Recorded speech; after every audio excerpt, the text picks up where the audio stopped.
Hey friend, Graham Cochrane here. Today I want to do something a little bit different. I want to just share a little bit of my story in hopes that it might encourage, maybe inspire you, or maybe just give you a little bit of background and look into why I do what I do, how it came to be. And I love learning from other people, and I appreciate when other entrepreneurs or people who are doing something that I respect in their craft open up about what it took to get there and what it was like. So there's no real hard teaching here. It's just a little bit of my story, and I think it will be helpful to you because I'm basically a guy who had no idea what he was doing and still to this day sometimes have no idea what I'm doing. Never thought I would have any kind of financial success. And I've had a crazy, crazy journey. And I think there's points on it that you can relate to. And depending on where you are in your entrepreneurial journey, you might need to be encouraged on one of these parts of the bumpy ride that is the life of being a business owner. So, as someone who expected and hoped to be a musician his whole life, I wasn't thinking about making money, wasn't worried about having a business. In fact, I never wanted a business. I'm not the entrepreneur type. Okay, I had no vision for creating a company and making a ton of money and making myself famous and then selling that company, becoming a millionaire. That wasn't the plan. That's not still the plan, but that wasn't me. I'm not that kind of a person. I just wanted to make music. Music was my love. And I say was because I have developed other loves over time, but growing up, music was it. Performing, writing, singing, playing, recording music, sharing music, listening to music. That's all I wanted to do. I'll skip the whole college and post college first few years that were a little bit boring, but relevant to this story is when I had my lowest point and the moment that propelled me into what became the recording revolution, my first real business. And that is where I started to see success. And the business was born out of a giant global recession. It was 2009. My wife and I moved from Virginia to Florida to help my buddy start a church down here, and I was going to just move and find a job, and I volunteered to be the leader of the band at the church and play music for free and just be on this adventure with them. And I thought it would be easy to quit my job in Virginia, find a new one down here. Well, I wasn't expecting a global recession, and I wasn't expecting the ripple effects of that, that even someone with a college degree that I was grateful for, I had a really hard time getting interviews and even getting a job. I was overqualified for some jobs and then underqualified for the ones that were actually hiring. And it was a big ordeal. Needless to say, I finally landed a job with a new startup in the financial industry. 5 months in, we weren't making enough money. And so the business had to close its doors and they had to let me go because there was no more money to pay me. So here I am now in Florida with a new mortgage. So I bought my first home, new baby. We had our first daughter.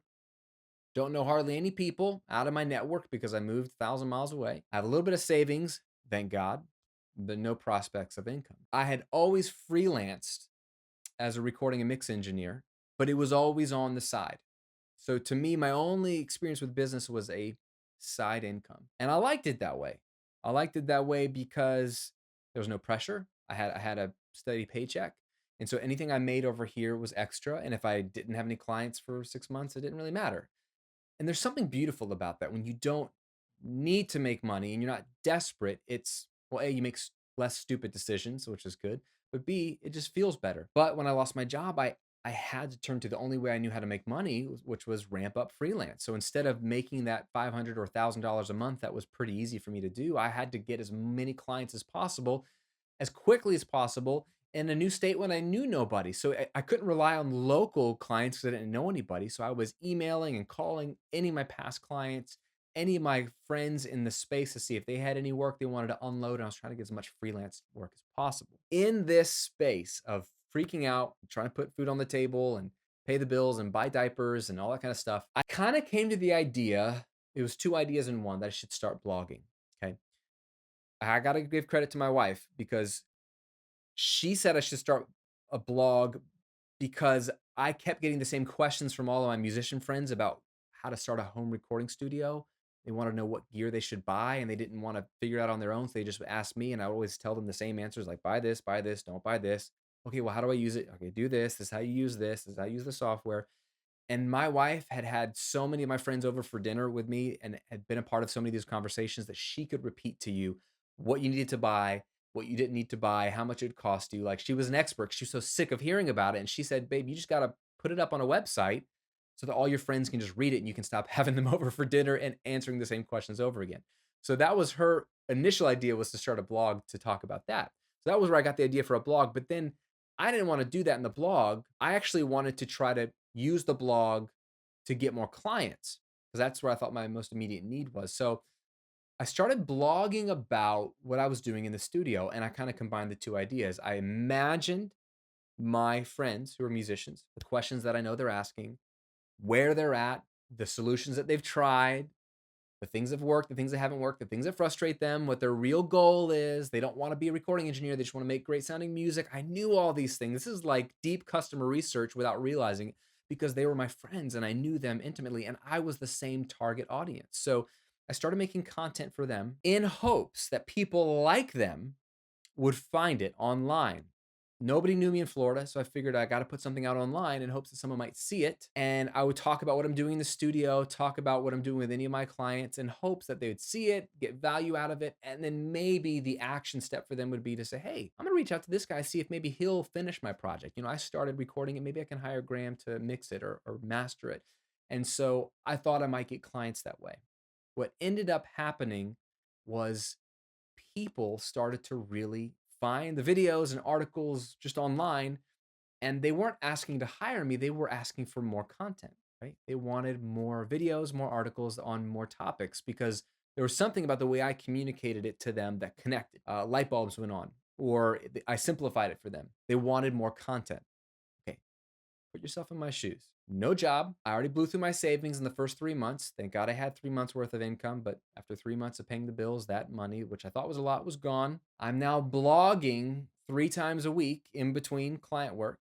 No idea how that's supposed to make money. Not even sure if it's a good use of my time, even though people like the videos. I don't know how it helps me. And now we're out of money. And my wife comes to me and says, babe, I think we need to apply for food stamps. I said, no. I'm not going on any kind of welfare. I'm not taking any kind of government assistance. Just hear me out.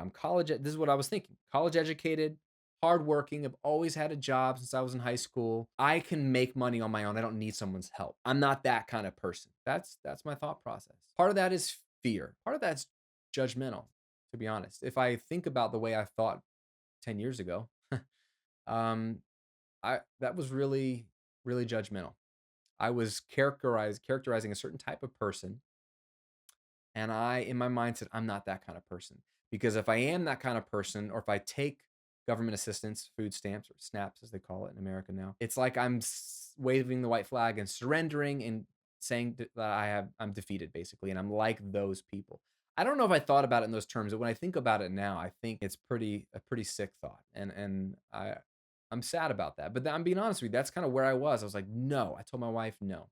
And she came back to me, a month later. And she's like, babe, one of our friends, her husband lost a job in construction and he's been looking for work. He's out of work. They're on food stamps. It's so helpful. They're getting all this money for groceries. Like, we could really use the help.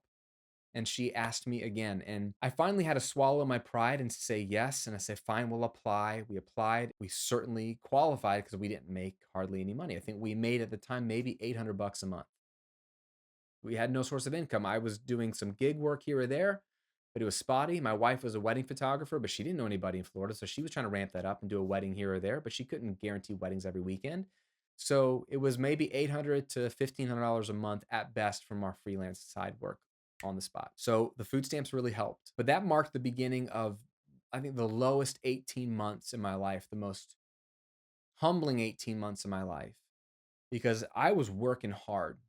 I was putting out content 3 times a week, 2 articles, 1 video, every single week for free.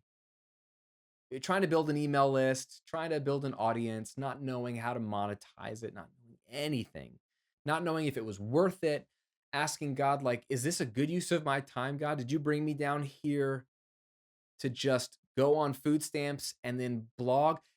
Imagine, put yourself in my shoes. Imagine the holidays when you get around your family and they're saying, Graham, have you found a new job yet? What do you tell them? No, I haven't. Are you looking for a new job? No, I'm not looking for a job. What are you doing? I'm blogging about audio and recording. How are you going to make money doing that, Graham? Oh, I don't know. I hated those conversations. I hated all of it. I was embarrassed. I didn't have a good answer for them. I didn't have a vision. I didn't know how online business worked back then. So I couldn't say, hey, it's just going to be a slow process. Right now, I'm doing list building and I'm building my brand, but I'm building online courses and eventually I'll roll out membership sites and I'm going to add it all up and it'll be pretty predictable revenue and I'll be able to do well. And six figures is for sure in our sites. Like I didn't have any of that knowledge. What I know now is that I could have said that back then because it's relatively straightforward to make money online these days. Not easy. It's not fast necessarily, but it's straightforward. But I didn't know that back then. I didn't know what I was doing. I knew one thing, and that was that my content was connecting with my audience. If you don't get anything from this, if you're trying to do online business, I don't care how good you are at selling. I don't care how awesome your courses are. I don't care what tactics or funnels or software or landing pages you have. None of that matters if you don't have content that connects with an audience that leaves them wanting more. You are a content creator no matter what business you're in these days. That's the way it is these days. You have to make content. And by God's grace, that was the part that came easy to me. I didn't realize it. I was making content that was head and shoulders above everybody else in my industry. And it was like breathing. I wasn't trying to be better. To me, I was just explaining things in a way that made sense to me. Turns out it made sense to other people and people appreciated it and were getting results with it. That was the bedrock of what became a seven-figure business, but it was nothing at the beginning. So imagine 18 months of being on government assistance, putting out content every single week, 3 times a week, and not really making any money.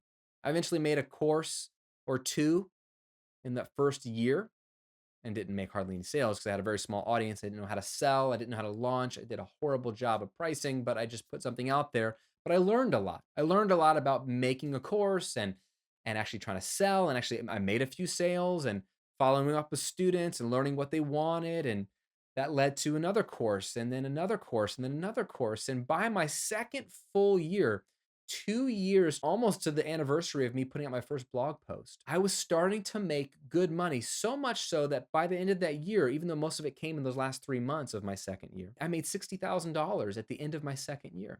$60,000. That was all my goal was could I create a nice salary? I was making maybe $35,000 a year at my previous corporate job.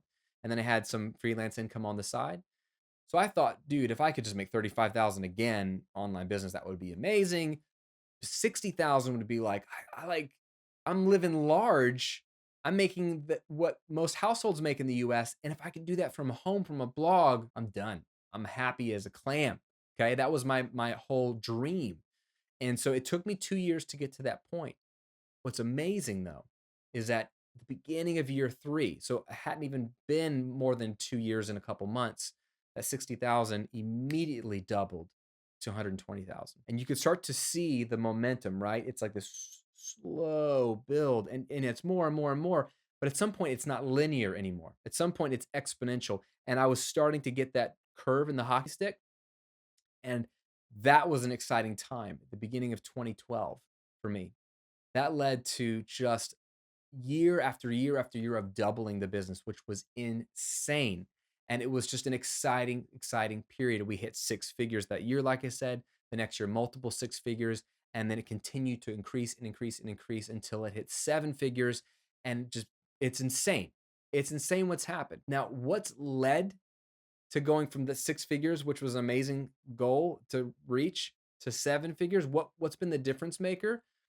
Honestly, not a lot has changed. A couple of things have changed. A few years in, I hired an assistant to help me with email, which just I was getting overloaded. That really just took some burden off my plate and allowed me to focus on content and not being in my inbox for 3 or 4 hours a day, which is a time suck. But really, what's helped me grow beyond learning more about marketing and sales and investing in courses and coaching and training and talking to people who are smarter than me, which has all helped and it's all been money and time well spent. Nothing about the core components of my business has changed. What I have continued to do is put out regular content every single week. When I've gotten off track, it's usually because my content is drifting away from what people really want.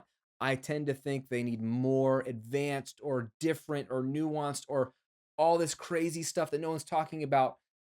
People are simple. They want a lot of the same stuff. They need reminders, or there's new people finding me who've never seen all my other content and they need to be told the same things again in a new, fresh way. So when I get off track, it's when I'm going crazy with my content, trying to reinvent the wheel. When I've come back to the core things that made my content stand out in the first place, I see momentum. And then I've simply added more courses, higher priced products, membership sites. I've gotten better at selling, gotten better at my funnels so that the traffic that I'm getting is more effective. I've gotten more feedback. I've updated things. I've taken away products that don't sell and gone back to the drawing board. I've collaborated with lots of new people and done guest posting and podcasts and interviews and connected and spread my network out wide. But I've kept everything the same, which has been focused on generosity. This entire business model to go from food stamps to seven figures is not about marketing, it's about giving and serving. If I don't give really good content for free every single week, I don't sell anything. If I don't focus on how to give more value, both in my paid courses and away for free, I don't sell anything. It's not about paid advertising. It's not about marketing sales tactics. Those things can be helpful. It's not even about growing a massive audience, although that does happen and it's helpful and it gets easier over time as momentum builds. It all goes back to what's underneath all those things and what's the driver of the ship and the engine, and that is generous, amazing content that you give away for free. Without that, I don't think I would have grown as big or as fast. I think it would have been a slow, slow build. Now, if you're at the beginning of your business, if you're more of like the food stamps Graham, okay, it's going to take time. Now, every video I put out here is to help you speed up that process. You know more and you can know more than I did when I got started. But I can't lie to you and say that it's going to be super fast. Okay. You're not going to make six figures this year if it's your first year ever doing online business. I mean, it's possible. I have friends that have done that, but it's not typical. Okay. It takes time and it's painfully slow at the beginning, but it's worth it. It's worth it because when you get to that hockey stick exponential curve, all of that work is rewarded. It's worth it because as you take your time slowly building, you learn. It's a great opportunity to learn. There's no rush. There's no rush. So take the time to learn as you build. When there's no rush, you don't get desperate. And when you're not desperate, you don't do dumb things. So you could do the smart, strategic things patiently over time. So you're setting yourself up for a healthy, sustainable business. Okay. I don't want you to grow quickly and then not be able to maintain or sustain at that level and burn out. You will be giving up decades of potential income. And just know that when you commit to this sort of content driven model, the con is that it is slow and you don't see a lot of return on your investment early on. The pro is that you will reap rewards from it forever and it'll cost you nothing in the future. There are videos today that I made 7 to 9 years ago that still generate traffic for me and lead to sales every single day. And I did that work 7 to 9 years ago. That is the power of a generous, free content driven business model. And it's what helped take me from, again, food stamps and knowing nothing to having the time to learn, cultivating an audience that was loyal and totally engaged in what I was doing, and then learning how to deliver massive value with premium products and sell to them. And that's what's allowed me to grow to the level that I'm at today. Now, if you're at the beginning of your journey, like I said, I've got all this content that'll help you out. I want to give you a shortcut. Okay. I want to give you a shortcut to figure out this model and see this model end to end really quickly. It's called my 30-day no hustle business plan. This is a step by step 4-week plan that I put together in a simple PDF you can download right now and read. This plan will walk you through having no idea to making money in 30 days. You can have no audience and making sales 30 days later if you follow these steps and put them into practice. It'll take you no more than 30 minutes a day. It's step by step. I hold your hand to tell you what to do, what not to do. It's very clear, but you have to actually do it. Not only will you get a quick win and make some money virtually a month from now, but you will then see a microcosm of this business model that I've been riding on for a decade now. And it'll give you a taste of what's possible when you put in the work over a long period of time and scale it from there. It's an absolute free guide. You got to download this and read it. I think you'll really, really enjoy it, and it'll really help you out, especially if you're brand new. Get it absolutely free. Just click the link below this video or go to grahamcochrane.com/30 days. I can't wait to hear what you do with this resource. And remember, have big goals. That's great. That's great. But be realistic about what's possible. And more importantly, be realistic about what you need. Okay. I didn't need six figures. All I really needed was about 3,000 a month to just pay my bills at the time, replace my day job.